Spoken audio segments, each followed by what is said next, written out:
Mesdames, Messieurs, vous faites bien de capter Radio Bénin. Merci de votre fidélité et bienvenue à Bénin Actualité. Et donc, il faut dire qu'à nos débuts, les choses se faisaient très difficilement. Lorsque vous revenez de votre reportage, c'est des bandes qu'on vous remet à monter, ce qui est très très difficile dans la mesure où c'est avec les ciseaux que vous coupez avec des réglettes sur les magnétophones.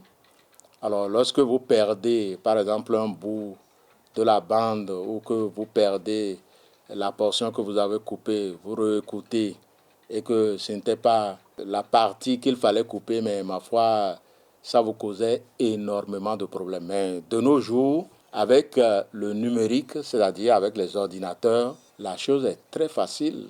Disons que la radio a beaucoup évolué sur le plan technique. Je crois que les choses ont un peu évolué, quoi qu'on dise. Il faut dire que déjà au niveau de la rédaction, il y avait beaucoup d'animations entre les confrères. On se taquinait beaucoup. Ça persiste aujourd'hui, mais c'est pas comme avant. Il y avait une complicité, une vraie complicité au niveau de la rédaction. On se couvrait, mais tout ça dans l'ambiance, dans une vraie ambiance. Beaucoup de blagues, beaucoup de chansons, beaucoup de taquineries. Voilà. Par exemple, tu es à la maison, tu te dis, mais j'ai rien à faire aujourd'hui, je suis de repos, mais je crois que je peux aller aider les amis. On était plus en joie ici, on était plus à l'aise à la rédaction qu'à la maison, donc on se déplaçait. Aujourd'hui, ce n'est pas ça. C'est quand tu as quelque chose à faire que tu viens à la rédaction. La radio, comme on l'appelait avant, n'est plus la radio d'État. L'information est équilibrée. La radio ne joue plus la fonction qu'elle jouait il y a quelques années. Je vais vous raconter une petite anecdote. Un jour, on m'a envoyé un communiqué et il s'est fait qu'un doyen d'Indiphone qui donc donnait les informations en Indie n'a pas voulu me céder le micro.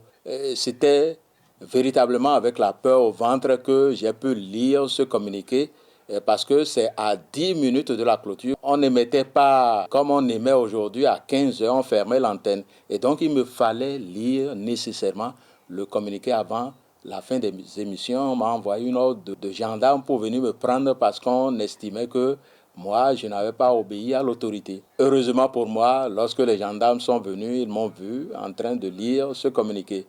Et si je ne l'avais pas lu, c'est sûr qu'on me prendrait et qu'on me foutrait en tôle. Ça a évolué. Il y a un peu plus de liberté d'expression et d'écriture. Non, avant quand même, il y avait de la qualité. Vu que les gens, ils avaient un niveau de formation assez relevé. Aujourd'hui, ce n'est pas la même chose, mais euh, on est toujours à la recherche de quelque chose de plus parfait qu'avant. On ne peut pas dire que euh, la volonté de mieux faire n'existe pas, mais je crois que c'est une question de niveau intellectuel. Le défi qu'il faut aujourd'hui pour que la radio nationale demeure, ce sont les prestations. Si on améliore nos prestations, on est toujours présent sur l'actualité et qu'on traite bien les problèmes de l'actualité, les problèmes de tous les jours, je pense que la radio a son mot à dire dans l'univers médiatique.